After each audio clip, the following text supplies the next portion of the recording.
আজি বন্ধু হিমাংশুৰ লগত এখন ব্যতিক্ৰমী ঘৰলৈ গ'লোঁ। এইখন ঘৰ নামটো হাজৰিকা অক্সিজেন হাউচ। আমি মাত দিয়া আগতে ইহঁতে মাত দিলেই তেখেতক। এয়া হ'ল শ্ৰী ভদ্ৰকান্ত হাজৰিকা ঘৰখনৰ গৰাকী। তেখেতে আমাক ঘৰৰ চৌহদটো দেখুৱালে। সুন্দৰকৈ সজাই পৰাই ৰখা হৈছে সৰু সৰু গছপুলিৰে গোটেই চৌহদটো।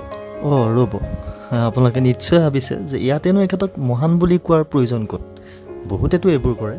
প্ৰয়োজন আছে, কাৰণ এই ঘৰখনে কাৰোৱে একো সহায় নোলোৱাকৈ এইবোৰ কাম কৰি আহিছে সমাজৰ বাবে, পৰিৱেশৰ বাবে আৰু পৃথিৱীৰ ভৱিষ্যতৰ বাবে। নিজৰ শ্ৰমৰ কোনো বিনিময় নোলোৱাকৈ বছৰ বছৰ ধৰি হাজাৰ হাজাৰ গছৰ পুলি জিলাখনৰ বিভিন্ন ঠাইত বিতৰণ কৰি আহিছে এইখন ঘৰৰ লোকে।